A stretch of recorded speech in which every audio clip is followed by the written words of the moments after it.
দুনিয়ার জমিনে আমি আল্লাহ তোদেরকে ক্ষণিকের জন্য পাঠাইছি, চিরস্থায়ী থাকার জন্য দুনিয়ায় পাঠাই নাই। কেউ থাকতে পারে নাই, কেউ থাকার জন্য আসে নাই, কেউ থাকতে পারবে না। এই দুনিয়া ছেড়ে একদিন তোমার আমার চলে যাইতে হবে। এ আল্লাহর বান্দা, এই দুনিয়ায় চলার পথে আমাদের জীবনে পরীক্ষা আসবে। এই পরীক্ষা কেমন করে পরীক্ষা দিতে হবে? প্রত্যেকের জীবনে পরীক্ষা আসবে, একটু চিন্তা করে দেখেন। যেহেতু আল্লাহ বলছেন ওয়ালা নাবুলুয়ান্নাকুম, অবশ্যই তোমাদের পরীক্ষা দিতে হবে। এই পরীক্ষা আল্লাহ পাক আমাদেরকে ভয় দেখাইয়া পরীক্ষা নিবেন। বিভিন্ন বালা মুসিবতে ভয়, বিভিন্ন রোগ আদি দিয়ে আল্লাহ পাক পরীক্ষা নিবেন। এরপরে জীবনের মাধ্যমে আল্লাহ পাক পরীক্ষা নিবেন। কিন্তু বাজান রে,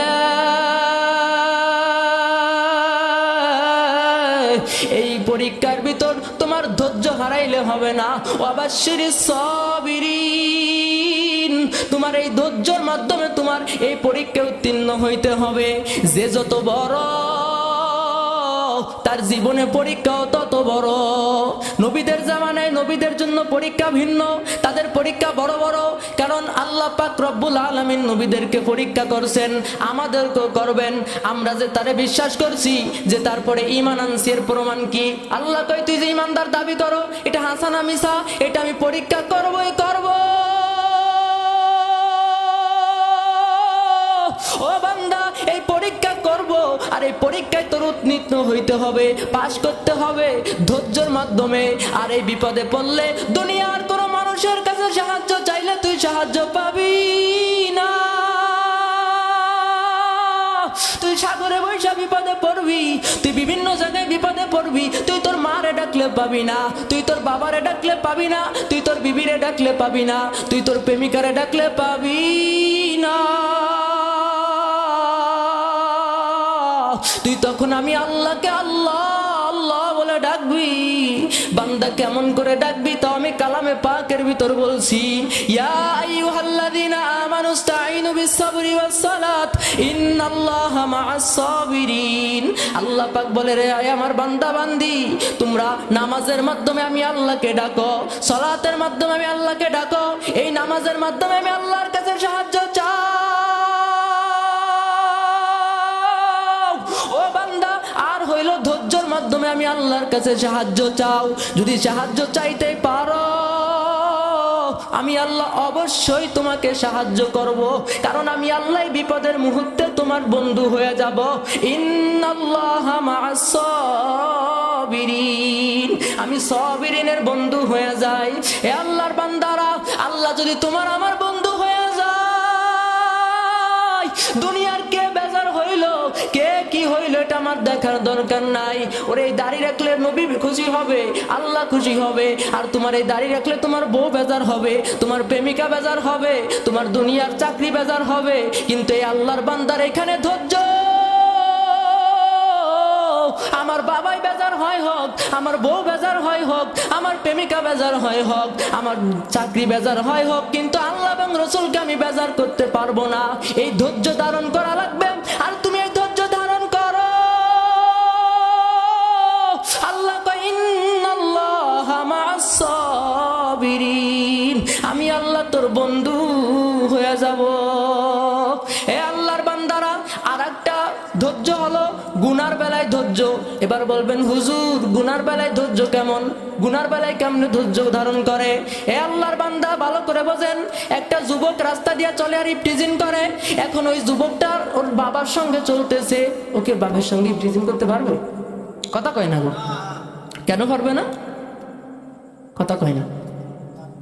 লজ্জা, ভয়, বাপের সামনে কেমনে ইফটিজিং করবে? ওরে কপাল পোড়া মুসলমান, যেই আল্লাহর ভয়ে তুমি কেমনে গুনাহ করো।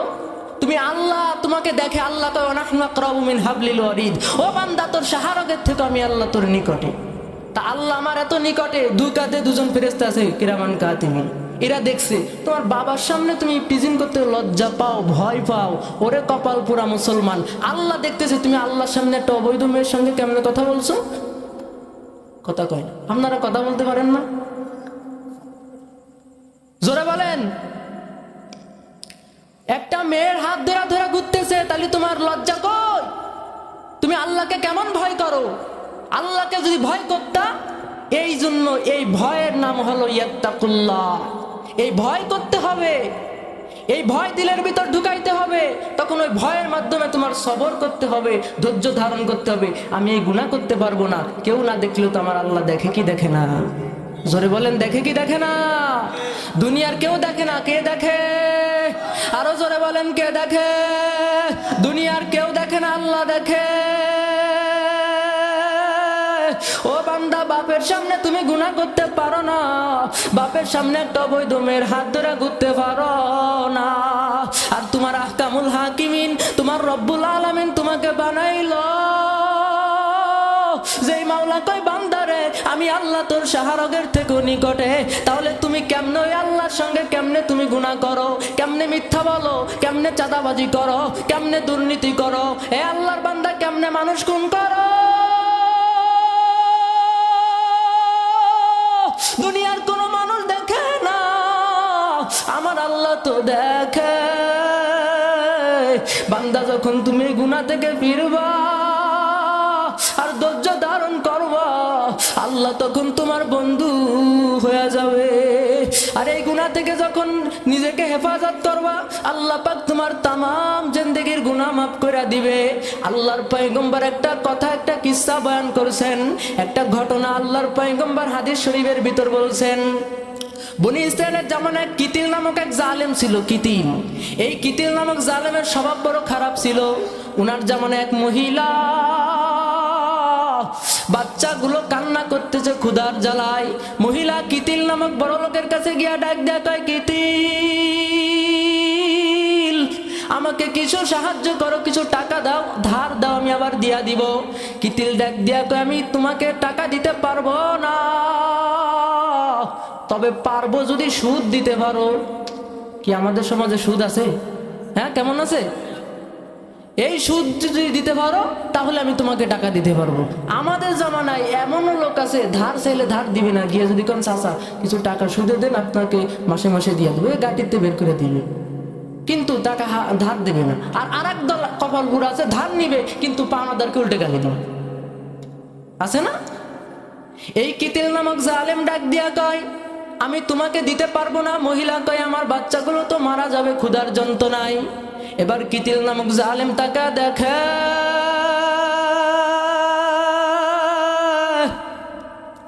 ওই মহিলার চেহারাটা বড় সুন্দর। ওই সুন্দরী নারীকে ডাক দেয়া কয়, সুন্দরী নারী, আমি তোমাকে টাকা দিতে পারবো যদি তুমি আমার সঙ্গে জিনা করতে পারো। এবার মহিলাটা তো অভাবে কিন্তু চরিত্র নষ্ট হয়, কারণ দরিদ্র হইল কুপরির দিক নিয়ে যায়। নবী কয়, দরিদ্র মানুষের কুপরির দিক ঠেলে দেয়। এবার মহিলা রাজি হয়ে গেছে। রাতের বেলায় মহিলার ঘরে কিতিল হাজির, জিনা করবে। এমন সময় ওই মেয়েটা থরথর করে কাঁপছে। কিতিল নামক জালিম ডাক দেয়া কয়, মহিলা, তুমি কাঁদো কেন আর তুমি কাঁপতেছো কেন? আমি তো তোমাকে জোর করি নাই, তুমি তো নিজের থেকে বলছো। ওই মহিলা ডাক দেয়া কয়, রে কিতিল, আমি ভয় করতেছি, এই জন্য আমি টাকা ধার নিছি, অভাবে পইরা টাকা লাভে নিছি, এই সত্ত্বে তোমার সঙ্গে জিনা করব। কিন্তু এই ভয় লাগে, আমি যদি আজকে রাতের বেলায় যদি মইরা যাই, তাহলে আমি মালিকের আদালতে একটা জিনাকারিনী হয়ে উঠব। এই ভয়ে আমি কাঁপতেছি। এই কিতিলের ভিতর ভয় ঢুকে গেছে। কিতিল এবার বলতেছে, মহিলা, তুমি সামান্য একটা মহিলা হই আল্লাহর ভয় দিলের ভিতরে তো ঢুকাইছ। আর আমি তো সারা জীবন এমন কোনো গুনাহ নাই যে করি নাই, আমার সঙ্গে আর জিনা করা লাগবে না। আমি খাঁটি তওবা করছি, আর থেকে আর গুনাহ করব না। আমি তওবা করতেছি আল্লাহর দরে, আর গুনাহ করব না। কিন্তু তবে তোমাকে যেই টাকা দিছি, এই টাকাগুলো আমি সটকা করে দিলাম, দান করে দিলাম। এবার আল্লাহর কি কুদরত, ওই দিন রাতের বেলায় কিতিল নামক জালেম দুনিয়া থেকে বিদায় হয়ে গেছে। আর এলাকাবাসী বলতেছে, লোকটা মারা গেছে তবে ভালোই হয়েছে।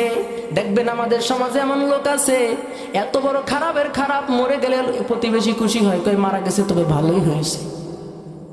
কয় জালিম মারা গেছে ভালো হয়েছে, এই জন্য কবি কয়, এমন জীবন করিও গঠন মরিলে হাসিবে তুমি, কাঁদিবে ভুবন। এমন জীবন করিও না গঠন, মরিলে কাঁদিবে তুমি, হাসিবে ভুবন। এবার এই কিতিল নামক জালেম দুনিয়া থেকে বিদায় হয়ে গেছে। প্রতিবেশী বলতে লাগলো জালিম মারা গেছে, তবে ভালোই হয়ে গেছে, জালিম বিদায় হয়ে গেছে, ভালোই হয়ে গেছে। এবার কিতিলের দরজা আল্লাহ কুদরতি ভাবে লেখা দিছে, এ তোমরা কিতিলের জালিম বইর না, আমি ওর তওবা কবুল করে নিয়েছি। ও আল্লাহর বান্দারা, যদি তওবা করার মতন করতে পারেন, আর ওই যে কিতিল যে ধৈর্য ধারণ করছে, কত বড় মারাত্মক ধৈর্য কি বুঝছেন? জিনা করতে গেছে, এর থেকে ফিরে আসছে, যে ধৈর্য ধারণ করছে, আল্লাহ পাক খুশি হইয়া তার তামাম জিন্দেগির গুনাহ মাফ করে দিছে। আর আমি আপনিও যদি গুনাহ থেকে যদি ধৈর্য ধারণ করতে পারি, আমার আল্লাহ অবশ্যই আপনার আমার সব গুনাহ মাফ করে দিবে। হে আল্লাহর বান্দারা, আল্লাহু আকবার।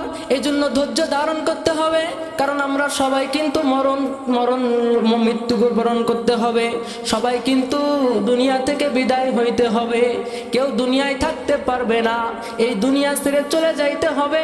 এই ক্ষণিকের দুনিয়ায় আরাম পাইছো, টাকার ভিতর আরাম পাইছো, বাড়ির ভিতর আরাম পাইছো, গাড়ির ভিতর আরাম পাইছো, বিভিন্ন সম্পদ আদির ভিতর আরাম পাইছো।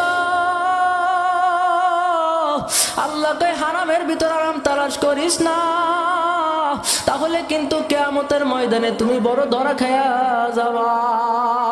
তুমি যদি হারামের ভিতর আরাম তালাশ করো, দুনিয়াতে ক্ষণিকের জন্য আরাম পাবা, কিন্তু ওই কবরে তুমি আরাম পাবা না। হে আল্লাহর বান্দারা, আমি অনুরোধ করে বলবো, বাজার হাতে ধরছি, পায়ে ধরছি, নিজেকে নিজে এখনো গুনাহ থেকে বাঁচাইয়া যান, কারণ ওই কবরে আপনার বউ আপনার আপন হবে না, আপনার মেয়ে আপনার আপন হবে না, আপনার ছেলে আপনার আপন হবে না, আপনার বন্ধু আপনার আপন হবে না। খুবই ভাবিয়া চিন্তা করে দেখলাম, ওই কবরে আমার সঙ্গে কেউ আপন হবে না আমার আল্লাহ ছাড়া। আর তুমি দুনিয়াতে গাদ্দারি করো, আল্লাহর সঙ্গে গাদ্দারি করতেছে। আল্লাহ বলছে সুদ খাইস না, ও বেশি করে সুদ খায়। আল্লাহ কইছে ওই যে অবৈধ যে সব সুন্দরী সুন্দরী মাইয়া দেখো, ওদের পাশে ঘুরিস না রে কপাল পোড়া। আর তুমি আল্লাহর সঙ্গে বেশি বুঝা কও, একটু আনন্দ করে নিলে কি হইবে, একটু অবৈধ মেয়ের হাত ধরে ঘুরলে, একটু আনন্দ ফুর্তি করলে কি হইবে? কথা কই না কি? এমন চলে না সমাজে? আমাদের কি করতে হবে? নিজেদের এর থেকে বাঁচাইতে হবে, কারণ আপনি তো আল্লাহ থেকে বেশি বুঝতেছেন। আল্লাহ কই করতে হবে না, করিস না, আর কই করলে কি হবে, পরে তওবা করে নিব। পরে যে তওবা করবেন, আপনার এর কোনো গ্যারান্টি আছে? এই যে এখানে আমরা আসছি, এখান থেকে বাড়ি যাবেন, কি গ্যারান্টি? খারাপ লাগছে না কি? আর যদি 5-6 মিনিট টাইম নিয়ে কথা বলতে দেবেন তো আল্লাহ। এই জন্য আল্লাহর বান্দারা, নিজেকে আল্লাহর ভয় নিজের দিলের ভিতর ঢুকাইতে হবে, কারণ সবাই পরীক্ষার্থী। আমরা পরীক্ষা দেওয়ার জন্য দুনিয়াতে আসছি রে বাজান। নবীদেরও পরীক্ষা হয়েছে, দেখেন কেমন পরীক্ষা হয়েছে। আইয়ুব আলাইহিস সালাম এত পরীক্ষা দিয়েছে, সমস্ত শরীরে পোকা লাইগা গেছে।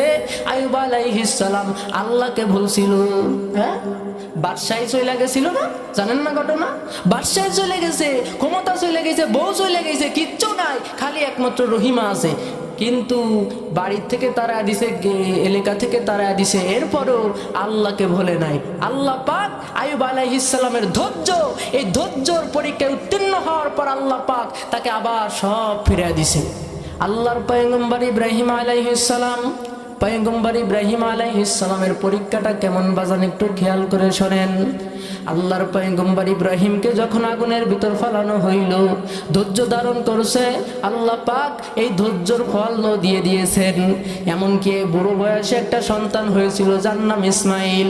আল্লাহ ডাক দেয়া কয়, রে ইব্রাহিম, আমি তো পরীক্ষার জন্য পাঠাইছি, দেখি তোমার দিলের ভিতর ইসমাইলের মায়া বেশি না তোমার আল্লাহর হুকুমের মায়া বেশি? আল্লাহু আকবার। ইব্রাহিম আলাইহিস সালাম, এবার আল্লাহ ডাক দেখো, ইব্রাহিম কলিজার টুকরা সন্তানের একটু জবাই করো। এখন যদি আপনাদেরকে যদি কয় আপনার ছেলেটাকে জবাই করেন, যদি আপনার বন্ধু কয়, আপনার কেমন লাগবে? পারবেন? সম্ভব? কোনোদিন সম্ভব? কিন্তু ইব্রাহিম তো কার পাগল? কোনো মায়ের পাগল? হ্যাঁ, কোনো নারীর পাগল না বাচ্চা পাগল? ক্ষমতার পাগল ছিল বুঝি? কিসের পাগল ছিল? আল্লাহর পাগল। জোরে বলেন কার পাগল ছিল? আরো জোরে বলো কার পাগল ছিল? আর আমরা কিসের পাগল? দুনিয়ার পাগল। আমরা পাগল হইতে হবে কার? আরো জোরে বলেন কার? আল্লাহর পাগল হইতে হবে। এবার ইব্রাহিম আলাইহিস সালামকে বলল, রে ইব্রাহিম, ওই বুড়ো বয়সের যে সন্তান পাইছো ইসমাইলের জবাই করো। আর কোনো কথা নাই, সন্তানের লইয়া জবাই করার জন্য গেল। সন্তানের গলায় ছুরি চালায় কিন্তু গলা কাটে না। কার হুকুম? আল্লাহ বলছে, খবরদার ছুরি আমার বন্ধুর ছেলে ইসমাইলের গলায় যেন ছুরির আঘাত লাগে না। আল্লাহর কথা শুনে কি শুনে না? মন বিশ্বাস হয়? হয়? জোরে বলেন হয়? আল্লাহর কথা ছুরিতে শোনে কি শোনে না? তাহলে ছুরি দামি না আপনি দামি? ছুরি দামি না আপনি দামি? আল্লাহ কইনি ছুরি হইল সব থেকে দামি। আল্লাহ কইছে আশরাফুল মাখলুকাত মানুষ। আপনি দামি সব থেকে, জিনিস থেকে আপনি দামি, এমনকি ফেরেশতার থেকে আপনি দামি। কিন্তু আল্লাহ আপনার কথা শুনবে না কেন? ছুরিতে যদি আল্লাহর কথা শুনে, তাহলে আপনি কেন আল্লাহর কথা শুনবেন না? তাহলে গাদ্দার কি ছুরি না আপনি আর আমি? আমরাই তো খারাপ। ছুরিতে আল্লাহর হুকুম শুনলো, কিন্তু আমরা মানুষে আল্লাহর হুকুম মানলাম না। এবার আল্লাহ ডাক দেয়া কয়, জিব্রাইল জলদি করে জমিনে যা। আমার ইব্রাহিম তো আমার আশেক সন্তানের মায়া করে না। জলদি করে জান্নাত থেকে কিছু দুম্বা নিয়ে একটা দুম্বা লইয়া ইসমাইলের গলার তরে দিয়া দাও, ইসমাইলের সরায়া দাও। যখন ছুরি চালা দিছে,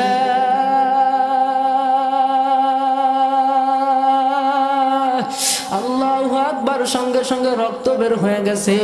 ইব্রাহিম আলাইহিস সালাম মনে করেছে আমার আদরের সন্তান ইসমাইল জবাই হয়ে গেছে। এবার চোখ খুলে দেখে আমার ইসমাইল পাশে দাঁড়ানো। এবার ইব্রাহিম আলাইহিস সালাম ডাক দেয়া কয়, বাবা তুমি কেন জবাই হইলা না? কি হইল কিছু বুঝলাম না। কোথা থেকে দুম্বা হাজির হয়ে গেল? তোমাকে তো জবাই করাই লাগবে, কারণ আল্লাহর হুকুম হয়ে গেছে। আমি আল্লাহরে বড় রাজি করতে চাই। এমন সময় আল্লাহ পাক ডাক দেয়া কয়, ওয়ানাদাইনাহু ইয়া ইব্রাহিম قد صدقت الرؤيا إنا كذلك نجزي المحسنين। বন্ধু গো, তোমার পাগলামি দেখছি, আর পাগলামি করা লাগবে না। তুমি তো তোমার পরীক্ষায় ধৈর্য আর ইমানের পরীক্ষায় উত্তীর্ণ হয়ে গেছো। তুমি আজ থেকে আমার বন্ধু খলিল। ও আল্লাহর বান্দা, আমি আপনিও যদি পরীক্ষায় যদি পাশ করতে পারি, ধৈর্য ধারণ করতে পারি, বিপদ আপদের ভিতর যদি ধৈর্য ধারণ করতে পারি, আল্লাহ কয় বান্দারে তোরাও আমার বন্ধু হবি। বন্ধুর কাজ কি? ভালোবাসা। বন্ধুত্ব মানে প্রেম ভালোবাসা। এ আল্লাহর বান্দারা, আল্লাহর সঙ্গে প্রেম করার ক্ষমতা ছাগল রাখে না, রাখে? গরু রাখে না, মহিষ রাখে না, জিন রাখে না, ফেরেশতা রাখে না, এই আশরাফুল মাখলুকাত রাখে। কিন্তু আমরা আশরাফুল মাখলুকাত হইয়া রবের সঙ্গে সম্পর্ক করি না। আল্লাহর সঙ্গে প্রেম করো। এ চক্ষু বন্ধ করে একটু দেখেন, এ যুবক একটা মেয়ের সঙ্গে প্রেম করছো, ওই মেয়েটার প্রেমে পইরা তুমি সব কিছু ভুইলা গেছো। মনের ভিতর আর ভাল লাগে না, অশান্তি অশান্তি, ঠিক মতন খাই না, ঠিক মতন গোসল করে না। দুনিয়ার একটা মাসুকের পাগল হইয়া তুমি এতই পাগল হয়ে গেছো। আর আমার মাসুক মাওলাই ডাক দেয়া কয়, উদুনি আস্তাজিব লাকুম। ও বান্দা আয় আমার ডাক, কার কি প্রয়োজন? আমি আল্লাহকে ডাকো। আমি আল্লাহ প্রথম আসমানে এসে ডাকি, উদুনি আস্তাজিব লাকুম। আমি আল্লাহকে ডাকো, আমি আল্লাহর সঙ্গে প্রেম করো, আমি আল্লাহর সঙ্গে ভালোবাসা করো। আল্লাহ পাক ডাকতেছে, আসো নাকি কোনো অভাবী, আসো নাকি কোনো দরিদ্র, আসো নাকি কোনো অভাবী, আসো নাকি কোনো বিপদগ্রস্ত, আমি আল্লাহর কাছে এসে ডাকো। আমি আল্লাহ তোকে সাহায্য করব। কিন্তু সাহায্য তো করব, তার মাধ্যম কি? দুটো জিনিসের মাধ্যমে সাহায্য চাবি। এই দুটো জিনিস হলো, এক হলো নামাজ। নামাজ সালাত, আউয়ালু মা ইউহাসাবু বিহিল আবদু ইয়াউমাল কিয়ামাতিস সালাত। বাজানগো, এই নামাজের হিসাব কিন্তু কিয়ামতের ময়দানে হবে। কিন্তু নামাজের বেলায় ধৈর্য নাই, ইবাদতের বেলায় ধৈর্য নাই, গুনার বেলায় ধৈর্য নাই। ইবাদতের বেলায় জিকির করতে লাগলে ধৈর্য মন কোলায় না। এখানে বয়ান করতে বসছে, কিন্তু অনেকের মন চলে গেছে বাড়ি, অনেকের মন চলে গেছে গাড়ি পাবো কি না পাবো। ওরে গাড়ির পরে তুমি তাওয়াক্কুল করো না, তুমি আল্লাহর পরে তাওয়াক্কুল করো। কি হবে কি হবে না আল্লাহর পাগল বুঝে না, আল্লাহর পাগল বুঝে আমি আল্লাহকে পাইলাম কি পাইলাম না। আল্লাহর পরে বিশ্বাস করো, আল্লাহর পরে তাওয়াক্কুল করো। কারণ আল্লাহর বান্দারা দুনিয়া থেকে বিদায় হওয়া লাগবে, এই দুনিয়ায় কেউ চিরস্থায়ী থাকতে পারবেন না। ওই কবরে কি নিয়ে রওনা করছি, এরপরে কিয়ামতের ময়দানে কি অবস্থা হবে একটু চিন্তা করে দেখেন। আজ এই বয়ান শুনতে অধৈর্য লাগে, জিকির করতে অধৈর্য লাগে, নামাজের ভিতর ধৈর্য হারায় ফেলাই। গুনাহ থেকে বাঁচেন, নিজের নফসে গুনাহ থেকে বাঁচাইয়া ওই কবর পথে রওনা হন। কারণ মালিক যেমন বড়, তার আযাবও তেমন বড়। আর খুদা না কাস্তে গুনাহ অবস্থায় যদি আজ জেলের ধাক্কা লাইগা যায়, আমি আপনি গরুম করে জাহান্নামের ভিতর পড়ব। ওই জাহান্নামের আগুন 1 সেকেন্ডও সহ্য করার কোনো মানুষের পক্ষে সম্ভব নাই। আসেনি? আরো জোরে বলেন, আছে? জাহান্নামের আগুন সহ্য করার কারোর পক্ষে সম্ভব নাই বাজান। ওই জাহান্নাম আর জান্নাত কিন্তু পাশাপাশি হবে। জান্নাতীরা জাহান্নামীদেরকেও দেখবে, জাহান্নামীরাও জান্নাতীদেরকে দেখবে। জাহান্নামীরা দেখবে জান্নাতীরা নাজ নিয়ামত ভোগ করতেছে। অনেক বড় লোক জাহান্নামে চলে যাবে, গরিব জান্নাতে যাবে। এবার বড় লোক ডাক দিয়ে বলবে, রে গরিব, তুমি তো আমার নিচের পোস্টের লোক ছিলা, আমার বাড়ির চাকর ছিলা, আমার বাড়ির চাকরানি ছিলা।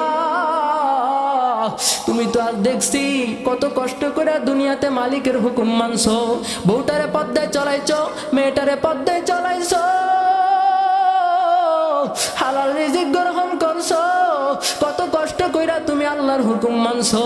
আর আমি আনন্দ ফুর্তি করছি, বউটারে বেপদ্দায় চলাইয়া মানুষের হক আদায় করছি। বিরাট হক আদায়, বউটারে সাজা ঘুরে রাস্তা দিয়ে মানুষ দেয়, দেখ আমি কত বড় হক আদায় করি, তোর একটু দেখে এলাম।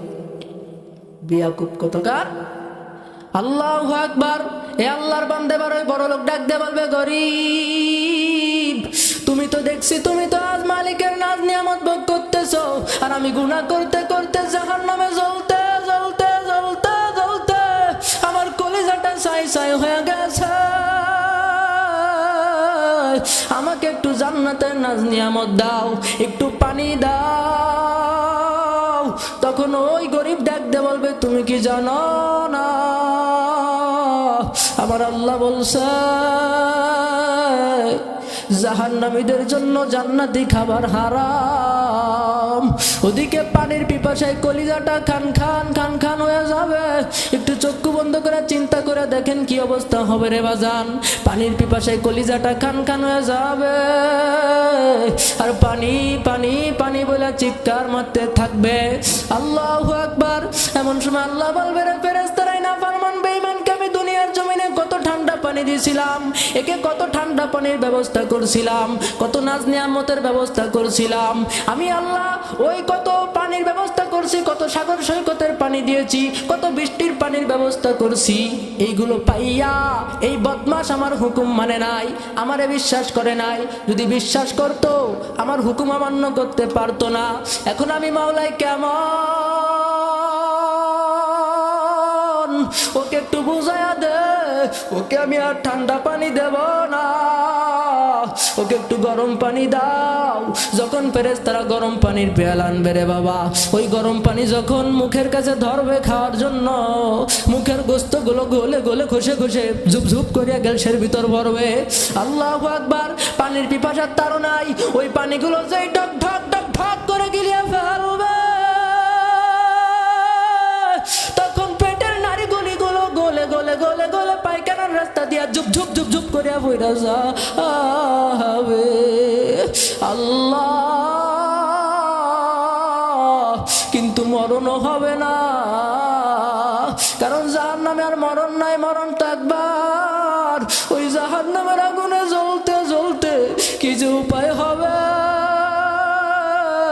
কালো কালো আগুন দাও দাও দাও দাও করে জ্বলবে, আমার ডানে আগুন বামে আগুন পিছে আগুন, আগুনের ভিতর জ্বলতে জ্বলতে কুল্লামা নাদিজাত জুলুদুহুম বাদদালনাহুম জুলুদান গায়রা। হে আল্লাহর বান্দারা, দেখবেন মোম জ্বালাইলে যেমন মোমের আগুন জ্বলে আর মোমগুলো গলে গলে গলে গলে পড়ে, জাহান্নামীদের চামড়াগুলো তেমন মোমের মতন গলে গলে খসে খসে পড়বে। কুল্লামা নাদিজাত জুলুদুহুম বাদদালনাহুম জুলুদান গায়রা। কিন্তু চামড়াগুলো খসে খসে পড়বে, কিন্তু মরণ হবে না, ওদের বাঁচবেও না। কি যে একটা অবস্থা হবে। এই জন্য মানুষ হইয়া কবর পথে রওনা হন।